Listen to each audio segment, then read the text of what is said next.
segalanya bagi kami Tuhan. Tak ada Tuhan yang seperti-Mu.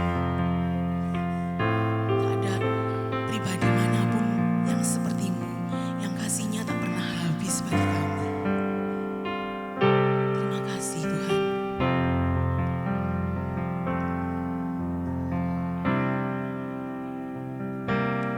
Tiada yang seperti Engkau,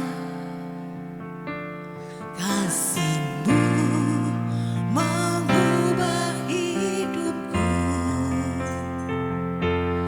kuasa-Mu tak berkesudahan, nyata di dalam hidupku. Tiada yang seperti Engkau Tuhan. Tiada yang seperti Engkau, kuasa-Mu mengubah hidupku, kasih-Mu tak berkesudahan, nyata di dalam hidupku. Takkan habis kasih-Mu bagiku, mengalir di sepanjang hidupku. Tak berubah setia-Mu padaku, selamanya Kau ku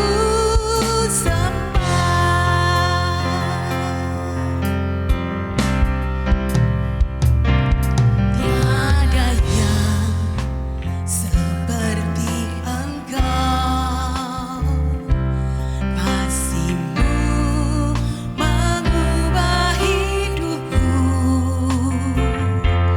kuasa-Mu tak berkesudahan, nyata di dalam hidupku.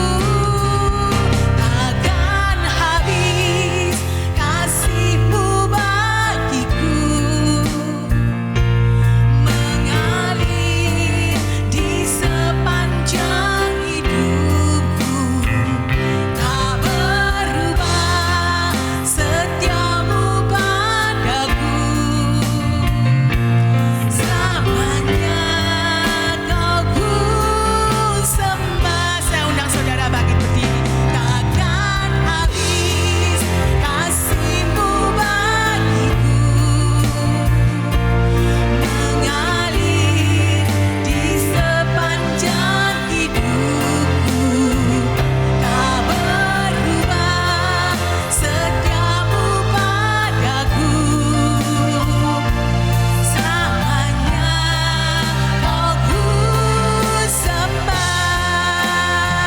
Takkan habis kasih-Mu bagiku, mengalir di sepanjang hidupku. Tak berubah setia-Mu padaku, selamanya Kau ku sembah. Selamanya Kau ku sembah. Selamanya Kau ku sembah.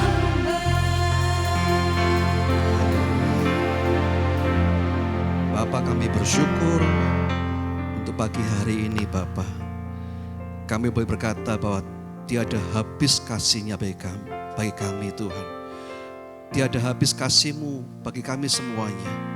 Dan kami bersyukur Tuhan pagi hari ini kalau kami ada sebagaimana kami ada, itu karena kemurahan Tuhan. Kasih karunia yang Kau berikan buat setiap kami semuanya. Terima kasih Tuhan, Engkau lawat kami dan kami boleh merasakan Kau hadir di tengah-tengah kami. Ini saatnya Tuhan Kau sampaikan isi hati-Mu buat setiap kami. supaya kami juga pulang dengan kekuatan iman yang Kau berikan buat kami. Kami pulang dapat mana yang baru yang Kau berikan buat kami. Terima kasih Bapa, urapi hamba-Mu, urapi kami semuanya. Kami mau serahkan semua itu Tuhan dalam tangan Tuhan. Beracara ya Tuhan melalui firman-Mu. Dalam nama Tuhan Yesus yang siap terima firman Tuhan dengan saya. Sambil mengatakan amin. Shalom Bapak Ibu, sedang duduk shalom. Saya berharap tubuh kita sehat-sehat semuanya. Dan lebih lagi jiwa kita sehat semuanya, amin.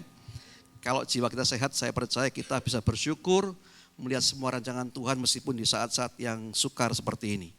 Bapak Ibu, izinkan saya pada pagi hari ini menyampaikan sesuatu yang Tuhan taruh dalam hati saya. Beberapa hari terakhir ini, dan saya ingin share dengan saudara. Karena tidak sedikit orang yang tergoncang imannya, kemudian mereka tidak lagi percaya ketika keadaan buruk itu menimpa mereka. Mari kita baca sama-sama dalam Ibrani 13 ayat yang kelima. Saya ajak kita baca sama-sama ayat ini, Ibrani 13 ayat yang kelima, ya 1, 2, 3. Janganlah kamu menjadi hamba uang dan cukupkanlah dirimu dengan apa yang ada padamu. Karena Allah telah berfirman, aku sekali-kali tidak akan membiarkan engkau dan aku sekali-kali tidak akan meninggalkan engkau. Nah Bapak Ibu, firman Tuhan yang direma buat saya pribadi pagi hari ini, cukupkanlah dirimu dengan apa yang ada padamu. Karena Allah telah berfirman, aku sekali-kali tidak akan membiarkan engkau dan aku sekali-kali tidak akan meninggalkan engkau. Persis perpujian ini tidak akan habis kasih Tuhan buat kita semuanya, amin. Nah saudara, kalau bicara tentang cukup itu relatif bagi semua orang. Ada orang yang makan 2 kali bisa bersyukur, tapi ada sebaliknya orang yang makan berapa kali banyaknya tapi dia tidak bisa mengucap syukur. Nah pagi hari ini kita belajar tentang cukupkanlah dirimu dengan apa yang ada padamu. Ini susah Bapak Ibu. Dan saya percaya kita perlu bisa belajar semuanya. Karena memang hari ini Tuhan sediakan semuanya buat kita sangat terbaik dalam rancangan Tuhan. Amin. Saya ingat doa Bapa kami ketika kita belajar doa Bapa kami. Ada satu bagian yang berkata, berilah pada hari ini makanan kami yang secukupnya. Banyak orang mati bukan karena kelaparan tapi kekenyangan saudara. Nah, artinya Bapak kita ini punya takaran yang tepat, memberikan berkatnya, memberikan semua penyediaannya bagi orang-orang sesuai dengan apa yang dapat ditanggung oleh orang itu. Karena seringkali kita juga mendapat masalah, mendapatkan goncangan ketika berkat itu datang. Bukannya kesulitan, tapi berkat itu juga bisa menggoncang kita. Namun pagi hari ini, bahkan saya percaya dalam keadaan seperti apapun juga, kita harus punya rasa cukup. Amin. Dalam keadaan baik, bahkan tidak baik pun kita berkata, Tuhan Kau baik bagi kami. Kau berikan kami kecukupan. 1 Korintus 10 ayat 13 yang terkenal pencobaan yang kamu alami. Ialah pencobaan yang biasa. Yang tidak melebihi kekuatan manusia. Sebab Allah setia dan karena itu Ia tidak akan membiarkan kamu dicobai melampaui kekuatanmu. Amin. Saya percaya apapun terjadi, Allah itu setia. Karena rasa cukup, kita harus lahir dari sebuah pengertian bahwa semua yang ada pada kita, semua yang diizinkan terjadi, bahkan semua yang akan terjadi, Bapak selalu punya rancangan yang terbaik bagi anak-anaknya. Amin. Kalau kita mengerti ini, kita bersyukur, bisa bersyukur. Bukan hanya menaikkan pujian, kasih-Mu tidak habis Tuhan. Tapi ketika kita pulang dari gereja ini, di tempat ini kita meratap lagi, mengeluh lagi. Tapi kalau kita mengerti dengan benar bahwa penyediaan Allah cukup bagi kita. Bahkan di masa sulit, apapun yang kita alami, bahkan di masa depan kita. Saya percaya Allah punya rancangan takaran yang tepat buat setiap anak-anaknya. Amin. Nah, rasa cukup ini harus dimunculkan, saudara. Dimengerti benar bahwa memang Bapa sekali-kali tidak membiarkan kita sendiri. Bapak sekali-kali tidak membiarkan kita ini menderita sendiri. Nah, Bapak Ibu, saya akan minta izin dulu ya. Dalam masa pandemi ini memang mengguncang semua bagian. Bahkan saya punya teman di Jakarta itu gerejanya ribuan orang, tapi yang hadir hari ini cuma 70 orang. Digoncang semuanya. Dan saya percaya bahwa di dalam apapun yang terjadi, kita harus bisa melihat bahwa Allah tetap baik buat kita semuanya. Amin. Nah dalam pandemi kami seringkali berkumpul, kami seringkali berdoa bersama dalam keluarga. Tidak seperti yang lalu. Yang lalu sibuk-sibuk sendiri, ya kan. Ada lagu makan sendiri, tidur sendiri gitu ya. Tapi hari ini kita ini sama-sama berkumpul kompak. Saya, istri, anak semua kumpul jam 9 malam kita pasti menaikkan mezbah keluarga. Dan ketika dimulai pandemi ini, saya ajak anak-anak saya untuk minta sesuatu yang memang penting buat saya. Apa itu? Saya minta izin, saya nggak punya motivasi apa-apa ya Bapak Ibu ya. Kami ini 2004 kembali ke Malang, dan sampai hari ini kita diizinkan Tuhan dari pindah dari rumah ke rumah. Nah, kami minta satu tempat tinggal yang tetap buat saya, buat keluarga kami.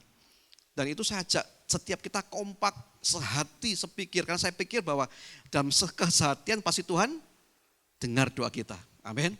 Nah, minggu lalu, saya pelayan di sebuah gereja di Tumpang. Jam 5.30 saya siapkan pakaian saya. Wah, ada kusut, saya setrika sedikit. Nah, ketika saya setrika itu ada sebuah suara yang saya dengar. Dan saya mengerti benar. Dan kira-kira suara ngomong begini, apa yang kau minta daripada aku, anakku? Wah, saya merasa ini sebuah suara yang bagi saya pada waktu jam 5.30 itu sebuah suara yang membuat saya ini tergetar begitu. Apa yang kau minta daripada aku, anakku? Kemudian saya dengar lagi begini, banyak orang yang ikut aku karena mereka ingin minta sesuatu. Bahkan banyak hamba-hambaku yang melayani dengan motivasi supaya mengharapkan sesuatu yang bisa aku berikan buat mereka. Itu yang saya dengar Bapak Ibu.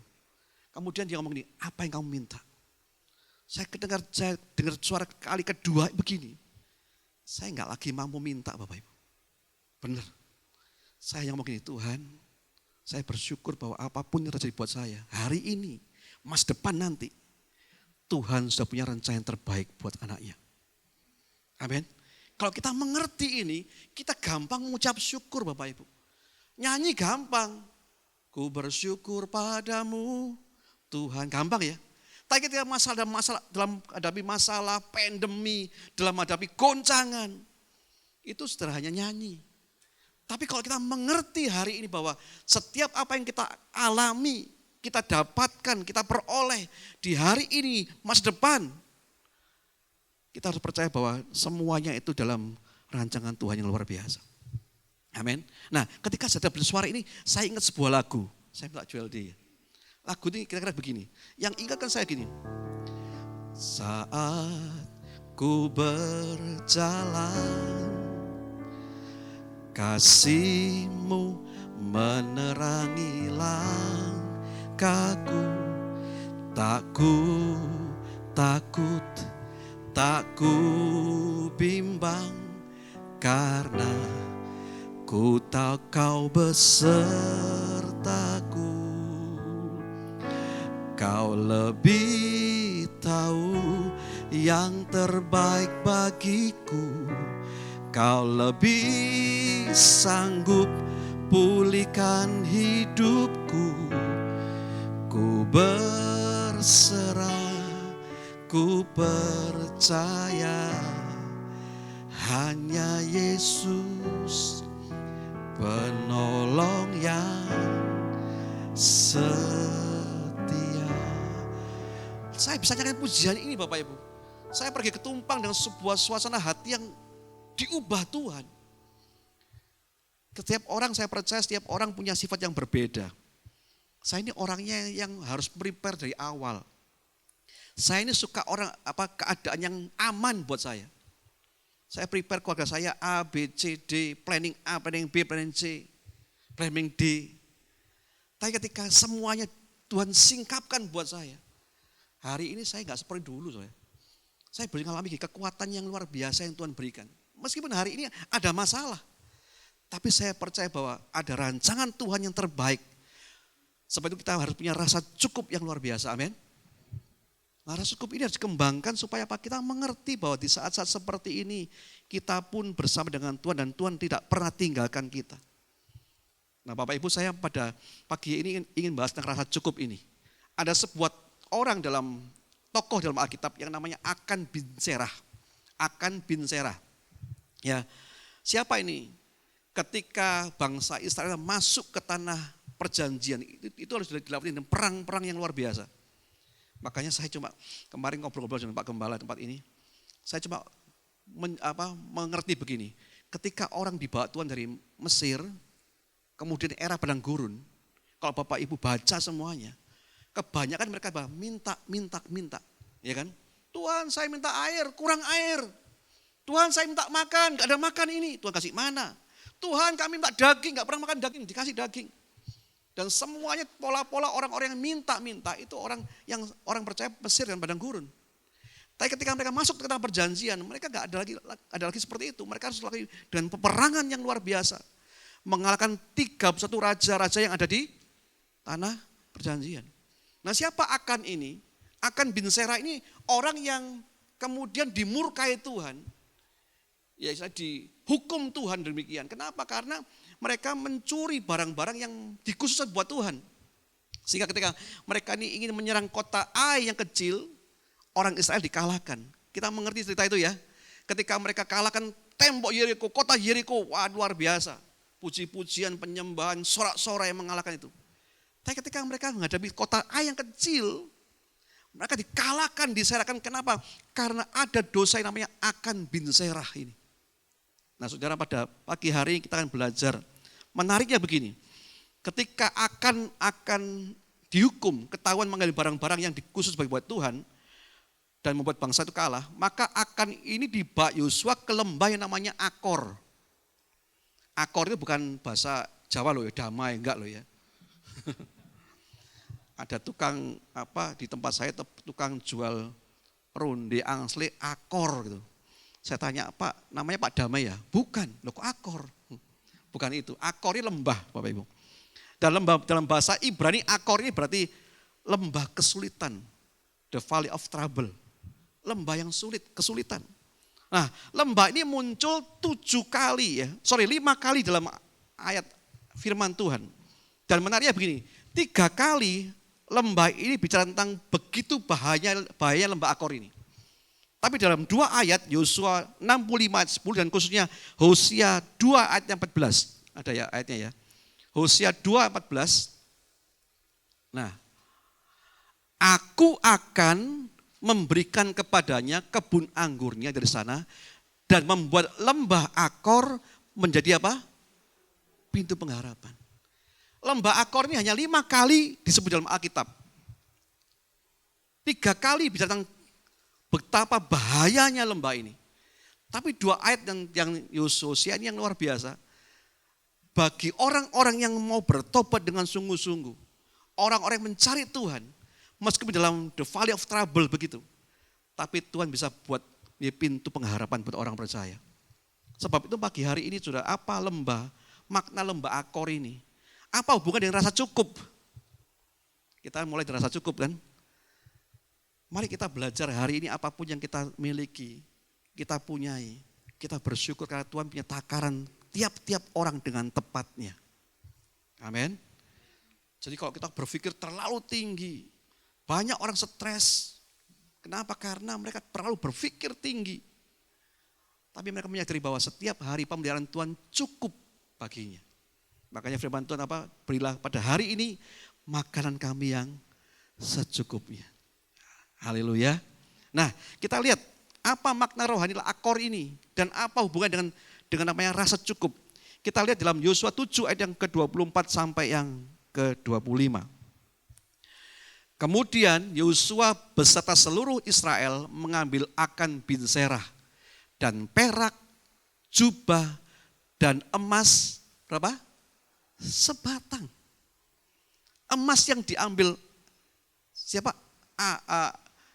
Akan bin Zerah ini apa? Sebatang. Anak-anak laki-laki dan perempuan, lembunya, keledainya, dan kambing dombanya, kemahnya dan segala kepunyaannya. Lalu semuanya itu dibawa ke lembah Akor, ayat 25. Berkatalah Yosua, seperti engkau mencelakakan kami, maka Tuhan pun mencelakakan engkau pada hari ini. Lalu seluruh Israel melontari dia dengan batu. Semua itu dibakar dengan api dan dilempari dengan batu. Nah saudara, kita tahu bahwa apa yang saya sampaikan ini, orang Israel itu menang perang ketika dia menghadapi Yeriko, tembok yang luar biasa kokohnya, kuatnya. Tapi ketika mereka menghadapi kota Ai yang kecil, dikalahkan, bahkan mereka lari terbirit-birit. Kenapa? Karena dosanya Akan bin Serah. Dosanya cuma sepele loh. Mengambil emas yang sebatang perak dan apa itu? Perak, jubah dan emas yang sebatang itu. Saudara, lembah Akor ini adalah lembah untuk memperingati kesalahan Akan yang buat noda bagi seluruh orang Israel. Nah, lembah Akor ini bicara tentang apa sih? Yang pertama, lembah Akor ini bicara tentang spirit of greedy, roh ketamakan. Saudara, dalam kamus bahasa Indonesia, tamak atau ketamakan itu adalah keinginan untuk selalu memperoleh harta dan sebagainya sebanyak-banyaknya. Bagi siapa? Dirinya. Wah kurang. Dikasih mobil, BMW, bajai merah warnanya. Sini enggak ada ya nih. Ini bentor merah warnanya. Tapi merasa kurang. Udah dikasih lebih lagi, naik kelas. Wah dikasih Xenia, kurang lagi. Oh bulan Xenia dulu, Espas, eksekutif pas-pasan katanya gitu. Ketika dapat itu luar biasa, ketika oh kok ada temanku yang naik Xenia ya, pingin Xenia. Saudara, itu ketamakan yang harus hati-hati, akan ini membinasakan semua orang Israel. Kenapa? Karena spirit of greedy, ketamakan. Makanya Ibrani ngomong apa? Jangan kamu hamba uang, tamak. Tapi cukup karena dirimu dengan apa yang ada padamu. Saudara, kesalahan terbesar, banyak masalah penderitaan terjadi karena apa? Orang percaya tidak bisa mencukupkan dirinya dengan apa yang Tuhan berikan. Mereka pingin yang lain. Punya mobil roda 4, pingin roda 6. Nah saudara, ini perlu kita lihat ya. Kamus bahasa Indonesia, ketamakan artinya keinginan untuk memperoleh sebanyak-banyaknya harta dan sebagainya untuk dirinya sendiri. Itu tamak. Makanya pagi hari ini mari kita menjadi orang-orang percaya yang berkata, Tuhan cukup segalanya buat aku, amin. Pujian ini yuk kita belajar yuk supaya nanti ngerti ya. Pujian ini membuat rema buat saya. Saya ngomong Pak Gembala. Minggu-minggu waktu minggu yang lalu saya setrika baju. Ini mulai muncul lagu ini. Saat ku berjalan,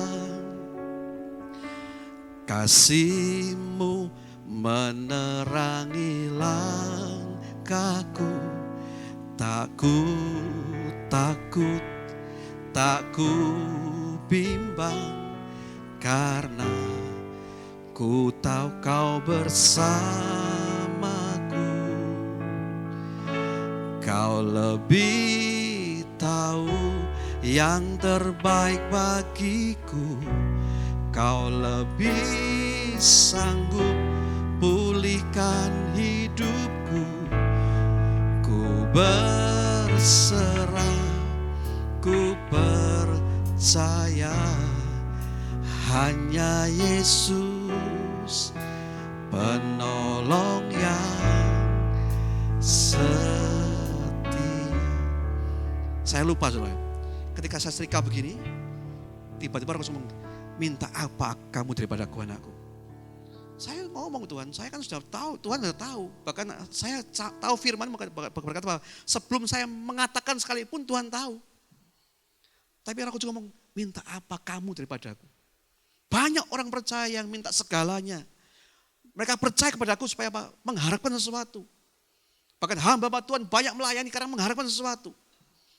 Saya gak bisa ngomong lagi, saudara. Saya ngomong gini, Tuhan, rancangan-Mu terbaik buat saya. Kehendak-Mu jadi buat saya. Nah ketika dalam keadaan begitu saya diingatkan, yang gak pernah saya ingat tuh Bapak Ibu.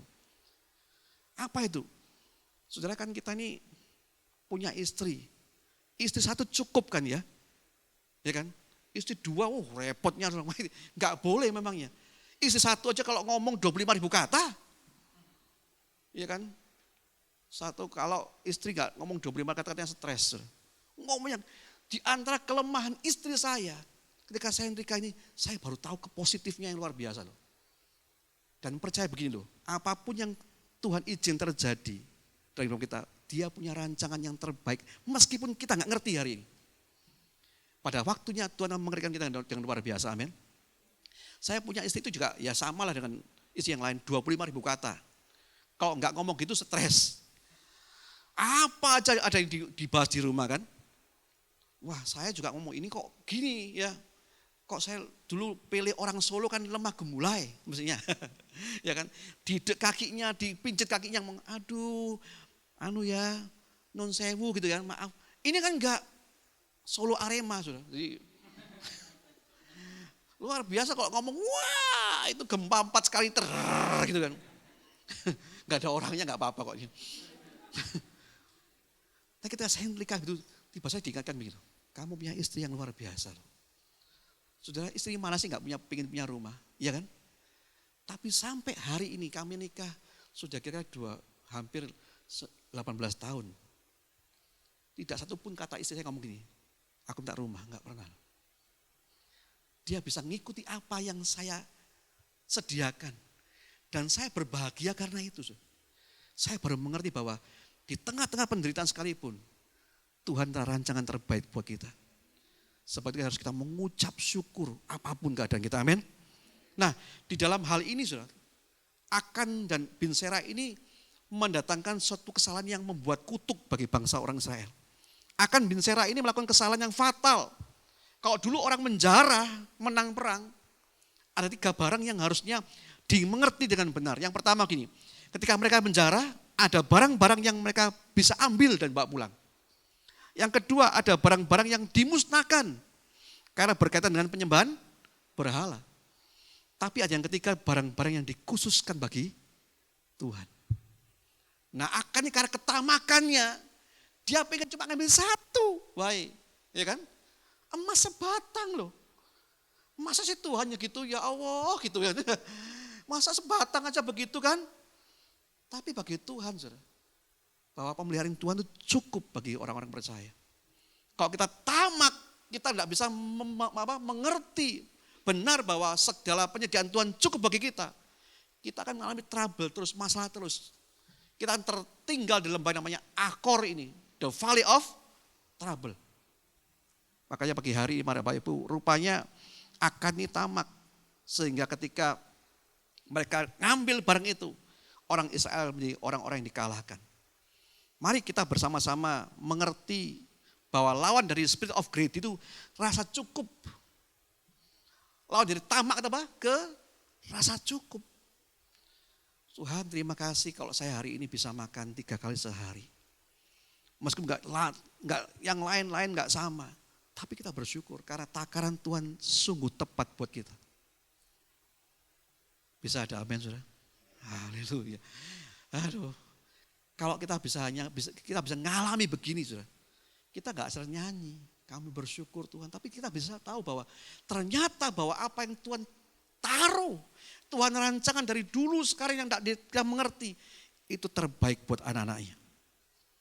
Saudara, mari kita belajar. Berilah pada hari itu Tuhan makan kami yang secukupnya. Nah, zaman dulu ada seorang raja. Bapak Ibu, orang raja ini kan bukan orang miskin ya. Raja pasti orang yang kaya. Nah, raja ini punya segalanya. Punya kerajaan, punya harta yang berlimpah. Bahkan raja itu memiliki rakyatnya. Dia raja yang powerful. Seorang raja itu seorang yang sangat berkuasa. Namun dia tidak pernah bergembira. Dan dia selalu sedih. Dan dia lihat, kenapa saya sedih ya? Padahal saya punya rakyat, saya punya tentara, punya kerajaan, punya semuanya. Kenapa saya sedih? Saudara, ketika dia jalan-jalan, dia ingin tahu apa sih rahasianya. Kok saya sedih terus? Nah, ketika satu pagi dia berjalan dalam sebuah istananya, dia mendengar seorang hambanya yang bersiul-siul, girang gembira, ya, bernyanyi-nyanyi. Dan dia merasa penasaran. Ini orang seharusnya seorang hamba loh. Tapi kok dia bisa bersiul-siul, bergembira, wajahnya penuh dengan sukacita, dan dia panggil hamba itu.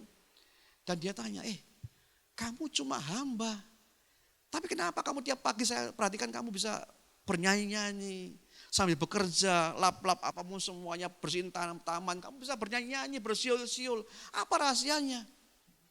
Kemudian hambanya ngomong gini, Paduka, saya hanya seorang hamba, tapi saya hari ini merasa berbahagia dengan pekerjaan saya seperti ini. Saya pulang ke rumah, saya melihat istri saya menerima keadaan saya. Anak saya bersuka cita karena mereka cukup dengan apa yang saya bisa beri. Dan ketika mereka gembira, saya pun gembira. Wow, raja kaget sudah.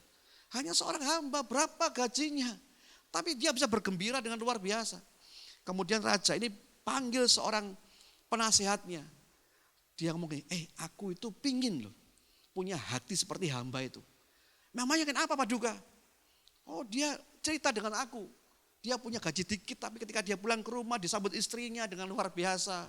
Sambut anaknya, mereka menerima dengan apa keadaan suaminya itu. Dan karena keduanya gembira, istri dan anak gembira, maka dia pun gembira.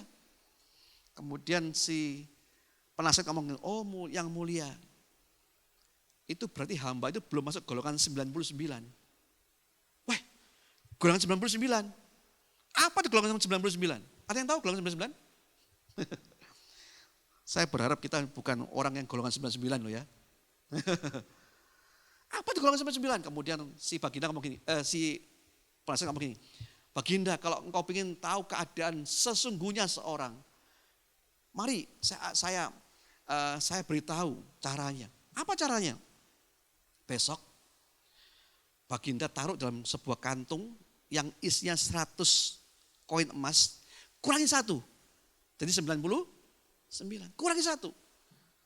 Kemudian Baginda, kenapa harus dikurangin? Udah Baginda, percaya saya. Baginda kan tahu arti 99 ini. Dia kasih dan dia hitung 99 dan dia ambil 1. Karena kantung itu biasanya 100 koin, dia ambil 1. Kemudian setelah diambil, kemudian si penasihat ngomong gini, besok pagi-pagi taruh di pintu rumahnya hamba itu. Jangan tahu siapa-siapa. Kemudian dia suruh ajudannya, taruh itu dan dengan hati-hati. Dan gak ada satu pun yang tahu. Ketika pagi-pagi benar, hamba itu keluar, dia lihat kantong itu kan. Oh, kok kantong? Kemudian dia dibuka. Dan ketika dia buka, dia kebelalak matanya apa? Emas. Dia panggil istrinya, panggil anaknya. Ma, enak, ini ada emas. Ayo kita hitung. Dia hitung 1, 2, 10, 20, 50, 70, 80, 90, 98, 99. Dia ngomong, kok aneh? Mestinya kantong isi 100, kok aneh?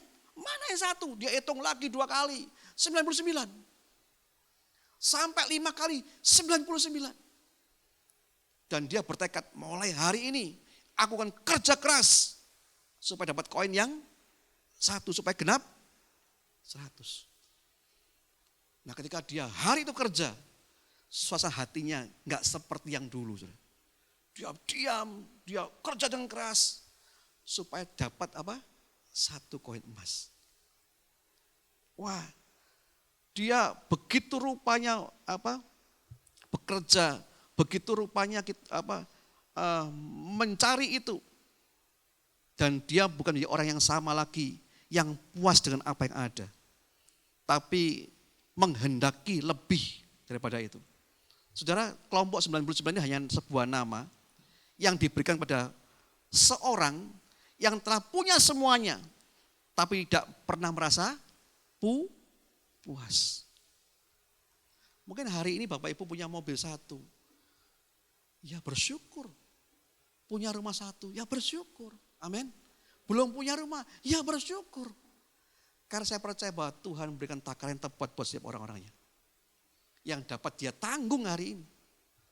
Seperti orang 99 ini kelompok yang ketika orang diberi lebih, dia masih merasa kurang. Ketika orang diizinkan ditambahi berkat oleh Tuhan, dia masih kurang puas. Seharusnya kita harus bersyukur dengan apa yang ada pada kita semuanya. Dan ketika hamba itu boleh berusaha demikian rupa, dia mulai mudah marah, mudah emosi, bentak istrinya, bentak anaknya yang dulu gak pernah dia lakukan. Tapi karena demi 1 koin, orang itu kemudian menjadi orang yang berbeda. Bapak Ibu Saudara, berusaha untuk memiliki itu bagus. Tapi jangan berusaha terlalu keras sehingga kita kehilangan orang-orang yang dekat dengan kita. Jangan pernah menukar kebahagiaan dengan kemewahan. Amin. Keluarga kita itu lebih penting daripada namanya kebahagiaan. Daripada kemewahan. Mari kita belajar. Yang pertama ini spirit of greedy. Akor ini bicara tentang spirit of greedy, rasa tamak.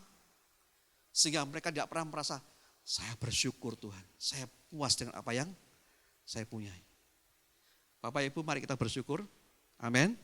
Hari ini kita bisa hadir di tempat ini karena kemurahan Tuhan yang luar biasa. Haleluya. Nanti pulang pun harus berasa bersyukur. Meskipun di rumah masih ada hupe, tahu hupe? Tahu tempe. Dikasih sambal, penyet enak kok ya. Opa saya itu Bapak Ibu, sampai umurnya suntuk 84 tahun. Tapi rahasianya apa? Hupe, tahu tempe. Tiap kali makan mesti tahu tempe, tahu tempe. Tapi dirasa dengan rasa cukup, itu besar kuasanya loh. Ya kan? Daripada Anda makan capcay, foyong yang ngeluh terus, wah gak enak. Saudara, itu yang mari kita belajar. Jangan seperti Akan yang tertahan di lembah Akor, the valley of trouble. Kenapa? Karena ketamakan. Jangan gantikan yang namanya kebahagiaan. Jangan pernah menukar kebahagiaan dengan kemewahan. Hamba yang tadinya mulai dengan baik, bersuka cita, bersyukur. Masuk kelompok 99. Orang yang diberi lebih, tapi tidak pernah merasa cukup dan puas. Nah yang kedua, Bapak Ibu, yang terakhir. Tadi yang pertama lembah Akor bicara lembah apa? Roh tamak, ya kan? Spirit of greedy. Yang kedua, lembah Akor bicara tentang apa? Mari kita baca Yosua 6 ayat 18 sampai yang ke-19. Yosua pasal 6 ayat 18-19. Saya bacakan ya. Tapi kamu ini jagalah dirimu terhadap barang-barang yang dikhususkan untuk dimusnahkan, supaya jangan kamu mengambil sesuatu dari barang-barang yang dikhususkan itu setelah mengkhususkannya dan dengan demikian membawa kemusnahan atas perkemahan orang Israel dan mencelakakannya. 19. Segala emas dan perak serta barang-barang tembaga dan besi adalah kudus bagi Tuhan. Semuanya itu akan dimasukkan ke dalam perbendaharaan Tuhan. Yang kedua, lembah Akor ini yang pertama bicara spirit of greedy. Yang kedua, lembah Akor ini bicara spirit manipulasi. Saudara, banyak orang yang memanipulasi. Dalam kamus besar, arti manipulasi itu apa? Tindakan penyelewengan, penggelapan, atau perbuatan curang. Ini perintah Tuhan yang menjadi awal kejatuhan Akan. Kenapa? Mengambil emas yang sebatang, yang milik Tuhan. Bapak Ibu harus tahu begini, ada benih yang engkau makan, amin. Tapi ada benih yang engkau bisa tabur kembali. Kalau benih petani panen, mau dimakan semuanya, ya dihabis. Ada benih yang menjadi bagianmu. Ada barang-barang yang Tuhan berikan, tapi juga ada barang-barang yang menjadi milik Tuhan. Berapa banyak orang yang tidak pernah mengalami kemajuan karena punya spirit of manipulasi, penyelewengan, penggelapan. Mari kita belajar Bapak Ibu, supaya apa yang terjadi buat kita, semua yang ada pada kita berasal dari Tuhan. Bukannya harta loh, tapi misalnya keluarga kita, istri, anak, karier, pekerjaan, usaha, masa depan, bahkan diri kita sendiri. Semua adalah dari Tuhan. Dan saya masih mau kasih tahu begini, semua dapat kita gunakan untuk kepentingan dan kepuasan diri kita sendiri. Namun ada bagian yang harus kita kembalikan kepada Tuhan. Mari kita tidak memanipulasi ini. Saya coba berikan sebuah kesaksian. Saya punya seorang anak muda. Anak muda ini dulu kerja di sekolah di sama Udin di mana? Stiki sini. Oh, yang main komputer tuh. Stiki, ya kan? Stiki. Benar ya dia, Stiki ya? Dia programmer. Tapi pada waktu itu susah pekerjaan, susah bekerja. Sampai saya tarik dia ke Jakarta, saya beritahu begini, kamu mau nggak bikinkan program untuk kantor saya, kantor gereja di Jakarta, gereja nasional itu. Ketika kami rapatkan dengan ketua, waktu itu ngomong, ya boleh, tapi kami nggak bisa kasih persembahan ya. Kita kasih ongkos kereta dan uang makan saja. Saya beritahu anaknya, kamu mau nggak kerja buat Tuhan? Gak ada gaji. Mereka cari tuh, dia cari mulai 1 bulan, 2 bulan, sampai setengah tahun, setahun gak dapat pekerjaan. Saya panggil ke Jakarta. Dia kerja dengan setia. Kerja program yang adopsi. Jadi program itu untuk hamba-hamba Tuhan desa, dibantu 300.000 per bulan, nomor rekeningnya langsung transfer ke rekening yang bersangkutan. Itu sampai ribuan orang sudah. Karena seluruh Indonesia. Dia bikin. Tapi saya ngomong gini, gak ada gajinya ya. Gak ada bersama kasihnya. Kamu hanya kasih tiket Gajayana, sampai Gambir saya jemput, kemudian saya kasih uang makan. Oh siap. Kerja di Jakarta 1 bulan, 2 bulan, 3 bulan, tanpa gaji. Papanya telepon saya begini, papanya telepon saya, kalau anak itu nggak kasih gaji, bagaimana semangat? Saya kasih dia pengertian, sekarang kamu nabur. Kamu menabur, pasti Tuhan akan tolong kamu. Percaya? Percaya. Selepas pulang dari Jakarta, kemudian dia, puji Tuhan setelah 2 bulan diterima pekerjaan di suatu tempat di Araya, Blimbing. Di sebuah rumah software gitu ya. Saya pikir ya udahlah, software kan cuma paling nggak bikin program, bikin game-game gitu ya. Saya pikir begitu. Kemudian dites, masuk dia lulus. Bukan hanya itu Bapak Ibu, setelah dia bekerja kira-kira 5 bulan, kantornya ngomong gini, kamu mau nggak sekolah ke Amerika? Karena dia orang yang cukup cakap dalam komputer. Oh ya mau bos, ke sekolah ke Amerika. Terus berapa bayarnya? Nggak bayar. 7 bulan dia di Amerika, mendapat sertifikat Microsoft yang asli itu. Mereka belajar di Amerika dan kerja di Amerika. Dia pulang. Tapi apa yang terjadi Bapak Ibu? Setelah pulang dari Amerika, dia setia memberikan terbaik buat Tuhan, yang menjadi bagian Tuhan. Saya bersaksikan bahwa sampai hari ini, di kalangan anak muda tidak ada bisa menyaingi prestasinya. Kenapa? Karena Tuhan yang bela. Saudara, ada bagian yang kau bisa gunakan, tapi juga ada bagian yang Tuhan kau berikan buat Tuhan. Dalam goncangan kesulitan apapun juga, ingat seorang namanya Ayub. Orang yang saleh, jujur, takut akan Tuhan. Ayub loh. Hidupnya mengalami lembah akor, lembah kesulitan. Namun apa sikap hatinya Ayub ini? Dia ngomong, Tuhan yang memberi, Tuhanlah yang mengambil. Terpujilah nama Tuhan. Ini perkataan orang yang menang. Hari ini apapun yang keadaanmu, jangan kau manipulasi. Jangan kau manipulatif. Tuhan gak pernah gagal tolong umatnya. Lembah kesulitan seperti apapun juga.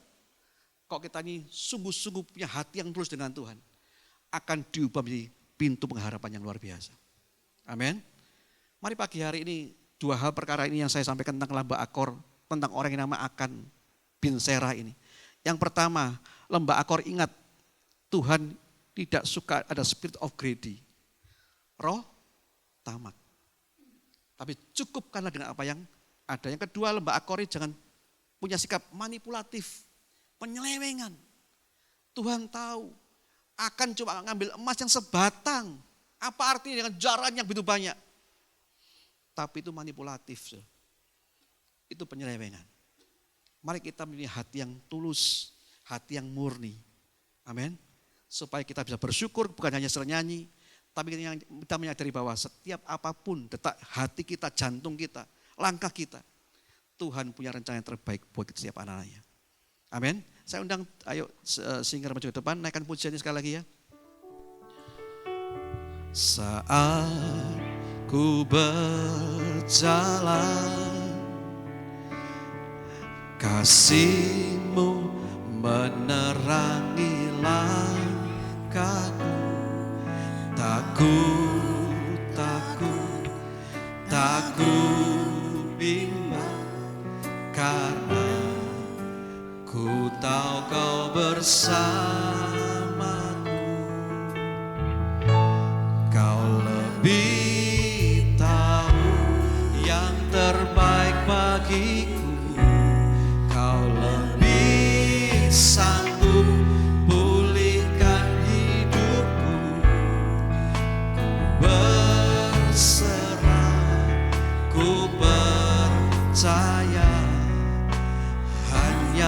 Yesus, penolong yang setia.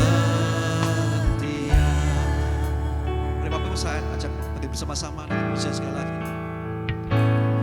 Saat ku berjalan, kasih-Mu menerangi langkahku. Tak ku bimbang, karena ku tahu Kau bersamaku. Kau lebih tahu yang terbaik bagiku.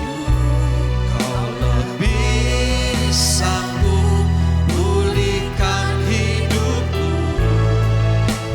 Berserah, ku percaya hanya Yesus,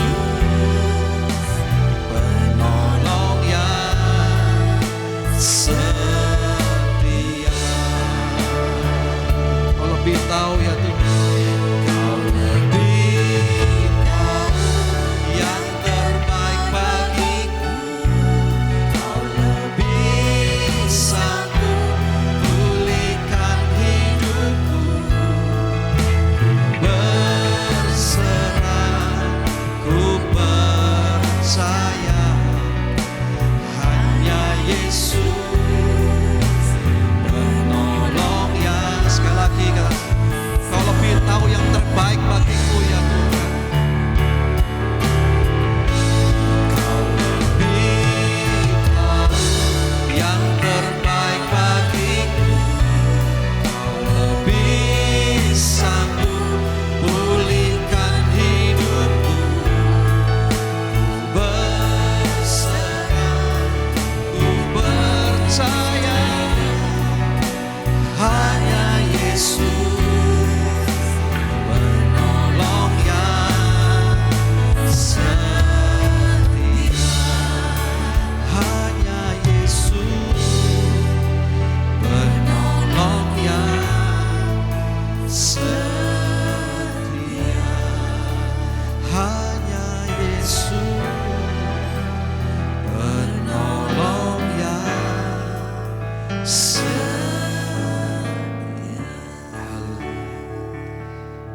Ingatkan kami Tuhan akan firman-Mu, biar kami mencukupkan diri kami dalam segala perkara Tuhan. Dan kami mengerti benar bahwa takaran-Mu sungguh sempurna buat kami. Apapun yang kami hadapi hari ini, tidak lepas daripada tuntunan Tuhan yang ajaib buat kami. Sampai kami boleh bersyukur Tuhan. Jauhkan kami dari roh ketamakan, roh manipulasi Tuhan. Supaya setiap kami boleh berkata, Tuhan terima kasih buat rancangan-Mu yang ajaib bagi kami. Terima kasih buat istri, buat anak-anak, buat keluarga. Terima kasih buat berkat yang Kau berikan buat kami dari hari ke hari. Dan kami berkata, cukup Tuhan pemeliharaan buat atas kami semuanya. Terima kasih Bapa, biar firman ini menerangkan lebih jauh lagi dalam diri masing-masing anak-Mu. Roh Kudus berbicara lebih jauh lagi Tuhan. Dan berkati Tuhan pelayan tempat ini dengan luar biasa. Kami bersyukur Tuhan Yesus, dalam nama Tuhan Yesus. Mari yang diberi Tuhan firman Tuhan sama-sama katakan, amin.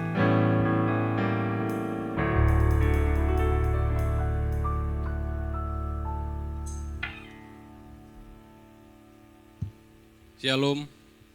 Atas nama GP Hope, kami mengucapkan terima kasih untuk pelayanan Bapak Pendeta Agus. Tuhan Yesus memberkati Pak.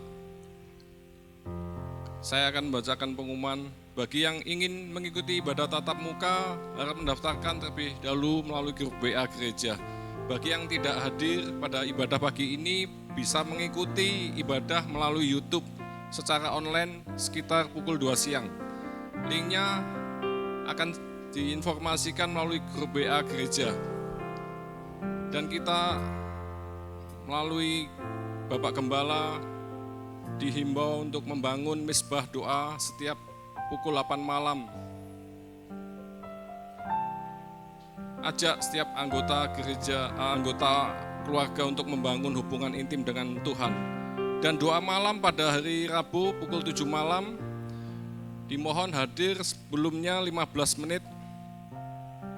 Dan bagi yang ingin hadir juga diharapkan untuk mendaftarkan di grup WA. Dan mari kita berdoa untuk persembahan. Bapa di dalam surga, terima kasih Tuhan buat segala berkat yang Kau beri, berkat keuangan yang masih Kau percayakan pada setiap kami. Ajar kami mengelola dengan bijaksana Tuhan. Dan beri setiap kami hati yang memberi dengan penuh sukacita untuk kemuliaan nama-Mu. Amin.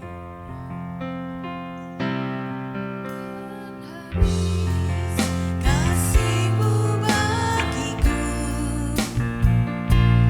mengalir di sepanjang hidupku.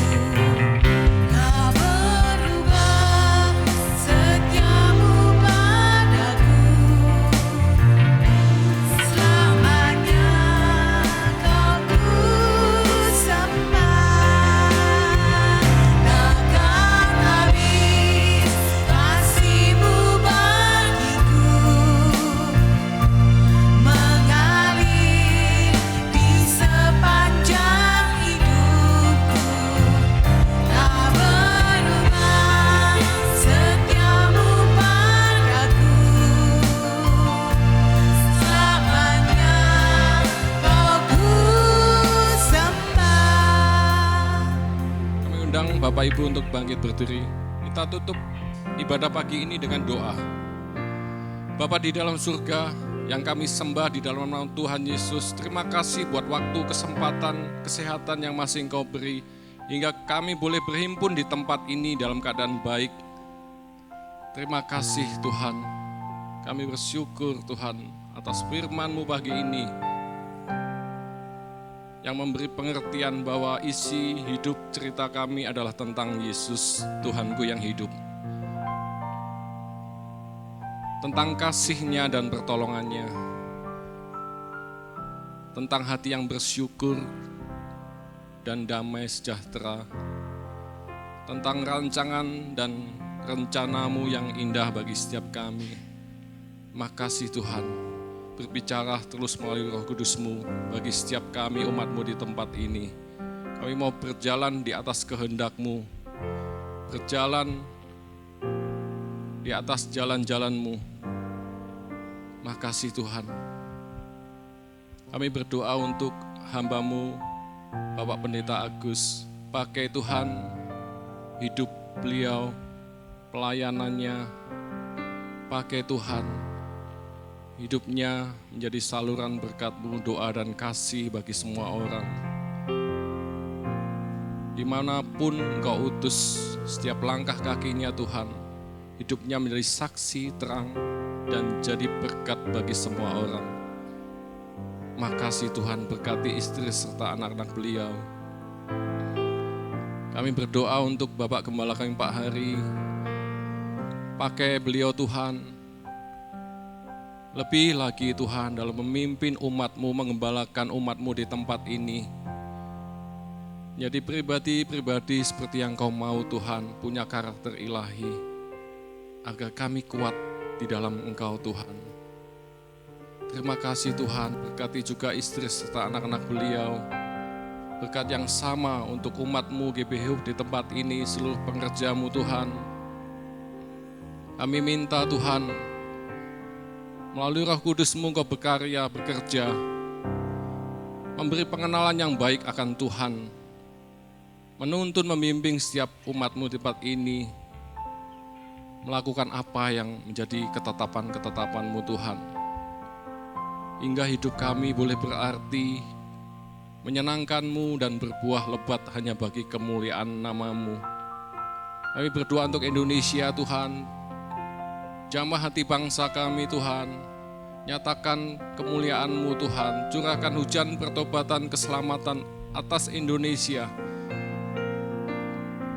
Penuhi hati bangsa kami Tuhan, dengan hati yang takut akan Tuhan. Terima kasih Tuhan buat pemimpin-pemimpin bangsa ini. Kami memberkati Bapak Presiden, Wakil, beserta seluruh jajarannya, dari yang tertinggi sampai yang terbawah Tuhan. Dengan hati yang takut akan Tuhan dalam setiap pengambilan keputusan dan kebijaksanaannya. agar seluruhnya boleh mensejahterakan seluruh rakyat Indonesia. Makasih Tuhan, kami akan pulang, kami akan menerima berkat daripada-Mu. Mari kasih Tuhan, angkat kedua tanganmu. Diberkatilah engkau berlimpah-limpah dengan segala yang terbaik dari Allah Bapa, kasih-Nya yang sempurna di dalam Yesus Kristus, serta kekuatan pertolongan penghiburan dari Roh Kudus, memampukan engkau untuk hidup dalam segenap kehendak Allah. Kita yang sudah menerima semuanya itu sama-sama kita katakan amin. Mohon perhatian sebentar. Pagi ini Pak Ham, jemaat kita mau membagikan berkat